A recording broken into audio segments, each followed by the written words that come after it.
We have the new guard and the old guard coming up in our main event. It's a 3-rounder on short notice between Derek Brunson and the golden boy, Edmen Shahbazyan. And it's an interesting one because if you go back not that long ago, we had the former women's bantamweight champ, Ronda Rousey, on Instagram Live with Dana White saying that Edmen Shahbazyan's still the next big thing. He's totally different. He's that new style that we're going to get at the middleweight division. And it's hard to disagree with her. I mean, out of 11 wins as a pro, 10 of them by first-round finish. The one loss was tough, and I think you and I put a lot of stock into it early on because, yeah, he beat Darren Stewart, but it was a really close fight. But since then, he's looked amazing. 3 big first-round finish wins over legit competition. And for Derek Brunson, he's one of those guys that was kind of spinning his wheels here. Just 4 fights ago, he had lost 2 in a row. One was a really tough one. At home against Jacare Souza, he got finished. And then after that, we're talking about another tough one against Israel Adesanya where he gets finished. Now, since then, win over Elias Theodorou. He beats Ian Heinisch, both of those by decision. And it's been a little bit of a career resurgence for Derek Brunson. He's a guy that switched things up. He's at Jackson Wink now. He's training with some of the best in the world in some of the higher weight classes as well, where he left home for that gym. With Edmen Shahbazyan, he's got a great coach in his corner. And I'm not talking about Ronda Rousey. I'm talking about one of the best boxing coaches, a guy who's coached Vanis Martrazan, a guy who has coached Ronda Rousey in Edmond Tarverdyan. Almost like that classic Matt Serra yelling, "Come on, Maram!" from the corner. But you have Edmond Tarverdyan in his corner, and that's not to take anything away from him. I do think Edmen Shahbazyan is that next thing. At 185 pounds. I know a lot of people want to see that fight as he continues to move up the ranks. And everybody's interested in a fight between Israel Adesanya and Edmen Shahbazyan. I'd say pump the brakes a bit. You want to see what happens in a fight against Derek Brunson. But in terms of that classic styles make fights, I think this is a great one. Oh, yeah. People love to throw out the term gatekeeper a lot, but there's not a lot of guys you can just point to as being, okay, that's the gatekeeper of the division. Derek Brunson hates it when you say it, but he is definitely the definition of a gatekeeper in the middleweight division. You look at the guys who have beaten him, guys like Jacare ×2, Whitaker, or Adesanya as well. He only loses to those guys who are in that top 3 to title, and that's about it. But the weird thing about Derek Brunson is he's a very hittable fighter, and he's shown in the past that he's not the most durable guy either. If you have a chin like Dan Hooker, you can fight like Dan Hooker and just kind of throw caution to the wind, take 3 shots to give 2. Derek Brunson cannot afford to have that kind of a style in a fight like this, and we've seen that throughout his career. The Robert Whitaker fight's a really good example. Now, I'm not going to sit here and say, that Edmen Shahbazyan's better than Robert Whitaker, but he could capitalize on the same flaws that Derek Brunson had in that fight. And we have seen a more reserved Derek Brunson, especially in the last 2. But when you look back at the guys who he's fought, Elias Theodorou, we can just end that there. And then Ian Heinisch, which was an interesting fight because Ian Heinisch, the first strike he threw of that fight, he threw a right high kick that caught Derek Brunson, dropped him, and then Brunson was able to recover and do quite well for the rest of it. But the main reason he won that fight was he got hurt early. Heinisch kind of burns himself out going for the finish. And then Brunson's still there. And Ian Heinisch, by that point, was just very depleted. I think Edmen, he throws really straight punches. He has a beautiful head kick. We saw that in the Brad Tavares fight. He's got really good flexibility with hips too, where he can basically land the punch and the kick at the exact same time. It's something that Luke Rockhold was really good at it. Probably didn't think you'd hear his name brought up, but he was really good at throwing that like check right hook and then could just bring up the left high kick right afterwards. Shahbazyan's great at switching stances too, something that Derek Brunson doesn't really do.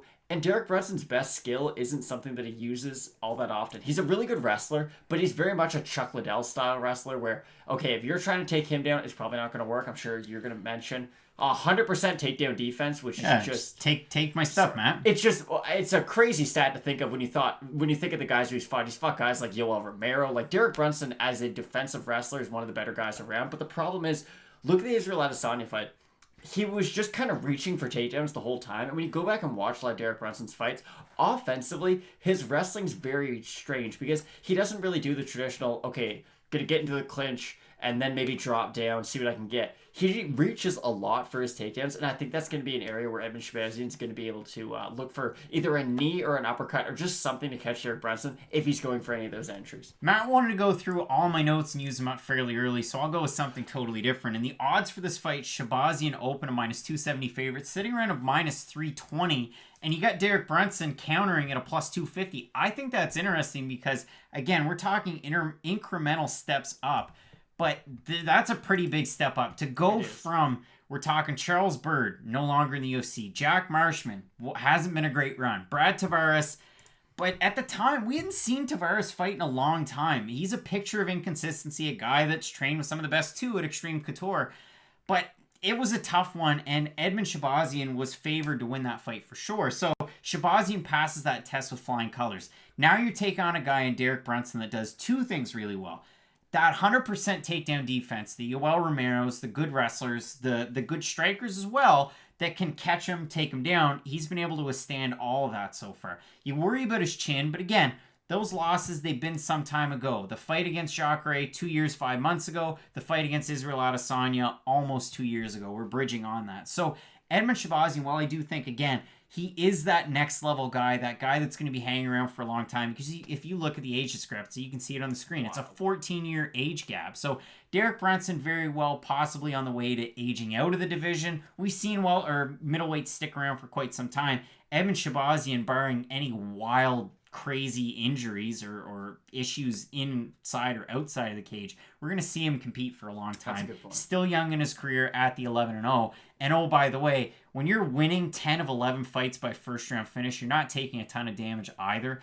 And I think hooking up with a guy like Edmen Shahbazyan, you can rag on him as much as you want, but having a really classically trained boxing coach in your corner, when you know how good his offensive wrestling is, you're complementing all of those pieces. He's that new style of fighter where it's not, I'm a wrestle boxer, or I'm a kickboxer, I'm a karate guy. Edmen Shahbazyan's one of those first ones, and I hate to say it, but like a Macy Barber, like a Jack Shore.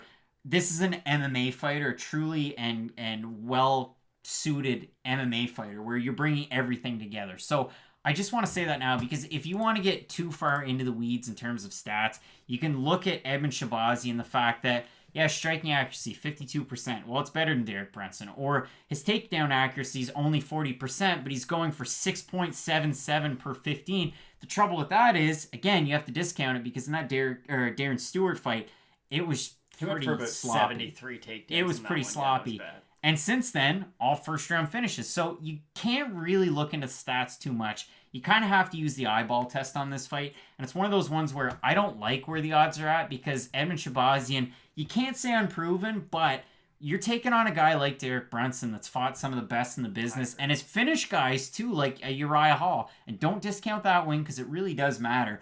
And he's finished guys, whereas in his last two, fought more reserved, really kind of switched up, which you don't normally see old dogs learning new tricks, especially past the age of 35 in MMA, where Derek Brunson has. So I think that really makes this fight even more interesting. If we look over in Tapology, out of 803 votes, 87% going Shahbazyan, 85% saying he's going to win by knockout. Do you see it that way here? I hate to side with the crowd, but I do kind of see it going that way. And it's not because I think that highly of Edmen Shahbazyan just yet. It's just Derek Brunson, we've kind of seen it. When he's set up to be the gatekeeper, he's exactly that. If you have a guy kind of rising up the ranks, they tend to beat him.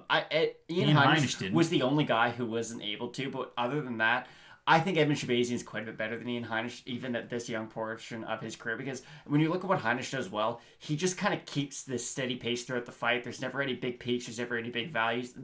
He just kind of does the same thing throughout the whole entire fight. But with Edmen Shahbazyan, I know we haven't seen him pushed all that hard past the first round. The only fight that we did was the Darren Stewart fight, which I've been very critical of in the past. But even in that Darren Stewart fight, I do think that there was some positives to be taken away from. He has pretty good cardio, he can go 3 hard rounds, and that's the weird thing.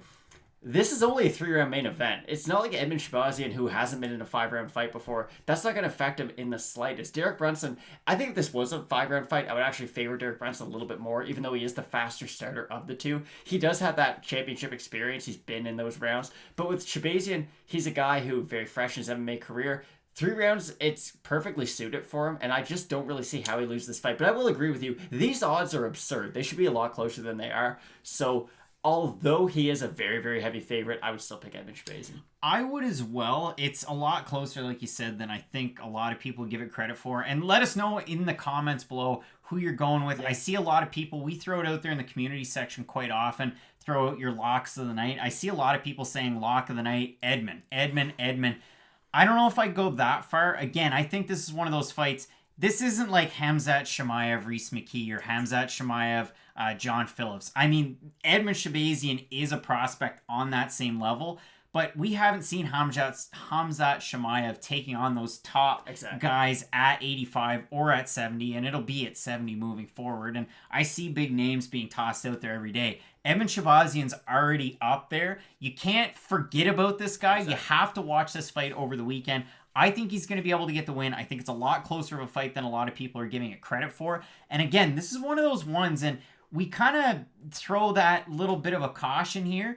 This is one of those ones that if you did wake up tomorrow and you saw, oh, Derek Brunson won the fight by decision, I wouldn't be surprised in the slightest. No, that's a good point.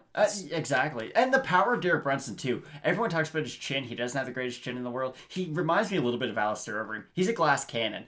Yes, you might be able to drop him, but if he catches anyone with that straight left hand, he's going to be able to put them down. Uriah Hall was a really good point. He caught Uriah Hall exiting, trying to circle around the cage, caught him with a really nice shot, so something you have to watch out for. I think we're going to learn a lot about Edmen over this fight, just because Derek Brunson, he's not anyone's fool. You might be able to beat him, you might be able to beat him early, but he is going to test you in some capacity or another, so I think this is a very interesting fight. It's a very important fight for the middleweight division, because right now, you have the champion who's probably arguably the biggest star in all of MMA right now, for at least active champions.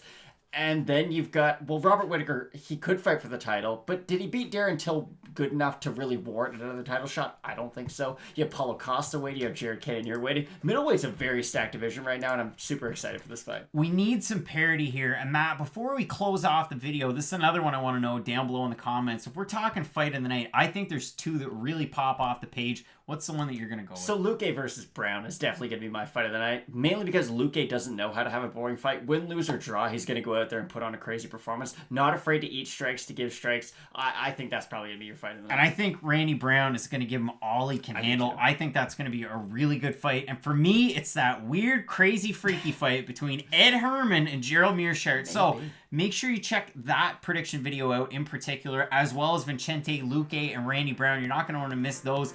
And the rest of the predictions for this card. And it's a short one, so you can just keep clicking on that through the playlist, find all those videos.